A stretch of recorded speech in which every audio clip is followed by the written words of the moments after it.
Life is a mystery, but how can we make our lives worth living? Well, I guess there's one way to do it. It's by learning from other people's lives through stories. Why stories? Because people relate to these stories more easily and most likely to remember the message behind it. Assalamualaikum warahmatullahi wabarakatuh. My name is Almira.Batrisyia from the elementary school of Muhammadiyah 26 Surabaya, and today I would like to tell you a beautiful story of the life of Abu Bakar as-Siddiq. Do you know who Abu Bakar as-Siddiq was? He was the closest and the most intimate friend of our beloved Prophet Muhammad sallallahu alaihi wasallam. And do you know why Abu Bakar is the hero of Muslim? Well, listen to the full story if you want to know. Abu Bakar was born in the tribe of Qory, the tribe who strongly stood against the existence of Islam. However, Abu Bakar was the first man that accepted Islam and even became Muslim himself. Abu Bakar devoted his life for Allah and sacrificed his life for Muhammad. I can tell you two stories about it. The first one was when Abu Bakar and Muhammad were in a cave for 3 days during the migration to Medina, or as we call it Hijrah. And Abu Bakar noticed that Muhammad looked very tired. And so Abu Bakar said to Muhammad, "Hey Muhammad, if you're tired, you can rest on my lap." And so Muhammad rested on Abu Bakar's lap. And not long after, Abu Bakar saw a snake that came out of a hole, approaching them. Abu Bakar was stunned. He was so scared. He couldn't move at all. He also didn't want to awaken Muhammad, who was fast asleep on his lap. And he also wanted to protect Muhammad from the snake. And Abu Bakar let the snake bite him multiple times.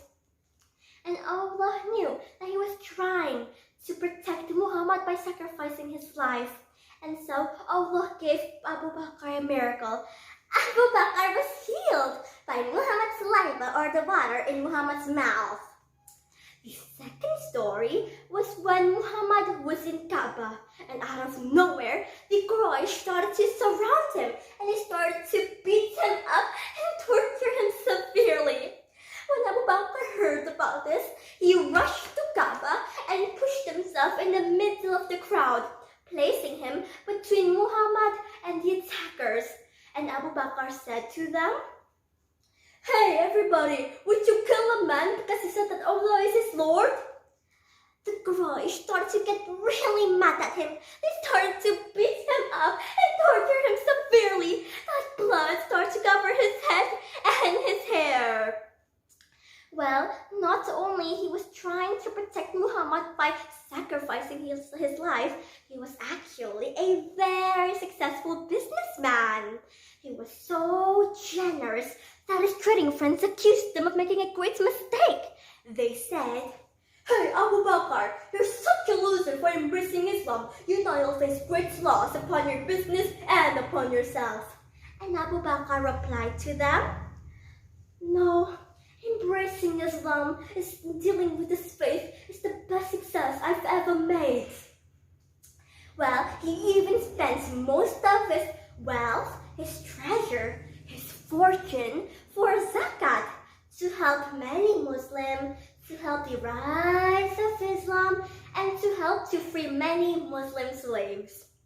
Well, I can tell you a story about one of the slaves. His name was Bilal bin Rabah. Bilal bin Rabah was tortured severely by his master because of his conversion to Islam. He was told to lie on a burning hot sand, and his master even placed heavy rocks on top of Bilal's chest. He even tied a rope around Bilal's neck and dragged him along the streets. He even whipped him and gave him no food or water to drink. And Bilal bin Rabah said to his master, "You can torture me all you want, but I will still have great faith and iman to Islam." When Abu Bakar heard about this, he immediately freed Bilal been robbed off from his master by purchasing him with a huge amounts of money. So you see, not only he was a successful businessman, he was actually a very generous man too and was not afraid to go poor. No one was able to defeat him in the way he did zakat. Not even Muhammad himself could surpass him. And did you know what he did next? He became the first Khalifa and managed to succeed 3 challenges. The first one, he was able to conquer Iraq and defeat the Persians. Second, he was able to protect Islam from the fake and false prophets who had a strong army against Islam. Third, he was able to solve a problem about Muslims denying about zakat. Well, last but not least, Abu Bakr was the perfect example of Muslim hero because he was the man who compiled the Holy Quran into a single volume. Then which of his heroic deeds would you deny? Even Muhammad himself said that Abu Bakr's name will be called out from every gates of heaven and that Abu Bakr will be the first man to enter the gates of paradise. We salute him for his sacrifices and for his outstanding services to Islam. Wassalamualaikum warahmatullahi wabarakatuh.